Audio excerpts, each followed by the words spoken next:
Hey everyone, Assalamu alaikum and welcome to my channel. I hope you're all very well. I'm here back with another recipe. I'm sure you've seen a variety of versions of this on YouTube and this is my take on it. Stay tuned.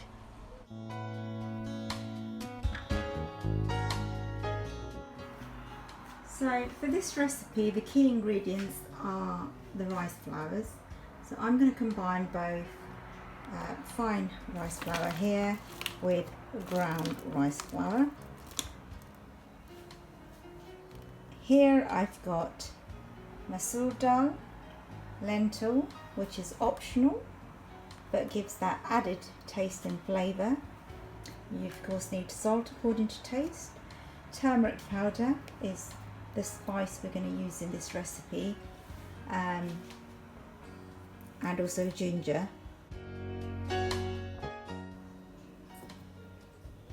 And finally some cooking oil to fry them in.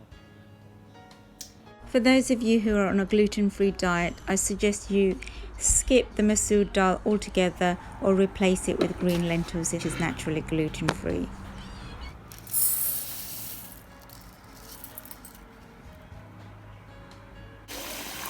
So there is absolutely no need for the lentils to be soaked in. Give it a quick wash and then add a cup of or cup and a half of water, half a teaspoon of salt and a quarter teaspoon of turmeric powder. Give it a good mix and leave it to boil until it softens, pretty much like this, bit like mushy peas.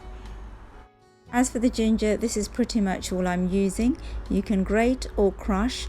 I would say roughly about a quarter cup. I've also grated my onion. Here in a non-stick pan I've got 3 cups of water. As the water heats and reaches boiling point, it will start to reduce. Add salt and turmeric.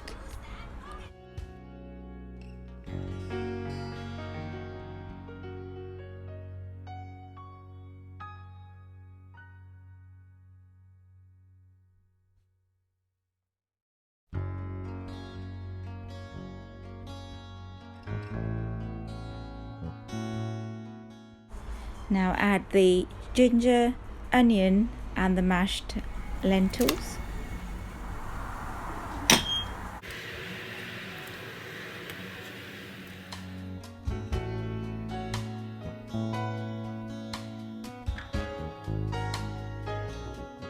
Give it a good mix, and once it reaches boiling point, add your rice flours in. At this point I have put the flame down slightly from high to medium.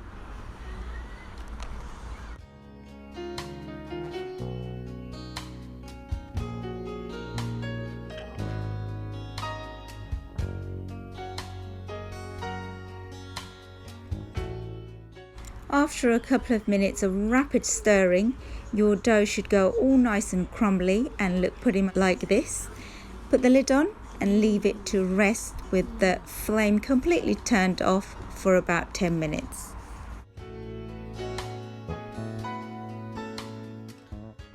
So for me it's been well over 10 minutes and it started to cool down. The dough has been nicely cooked and it's time to do some kneading. This recipe and its tips and tricks are pretty similar to my rice flour roti video. If you haven't seen that already, please do go back and check it out from my playlist. As you can see, I've got some cold water to dip my hands in. So I've left my dough a little longer than usual, hence why it started to cool down. Otherwise, normally it's pretty hot to touch. Dipping your hand into cold water as you knead the dough. 2 benefits. One, it's not too hot to touch, and secondly adds a bit of moisture. As you can see, kneading the dough, hard work, needs a lot of muscle power. If you have a stand mixer with a dough hook, by all means use it. It speeds up the process and isn't as tough on your arms.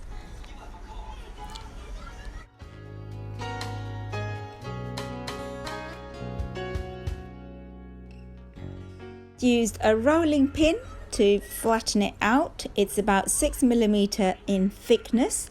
It's really up to you how thick or thin you would like it to be. There is no right or wrong way. It is a matter of individual preference.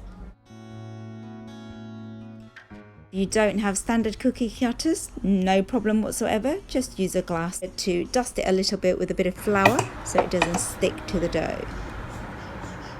With my measurements, I made a large batch of about 50 altogether. You can easily freeze them, store in a Ziploc bag or a container, preferably no more than a month.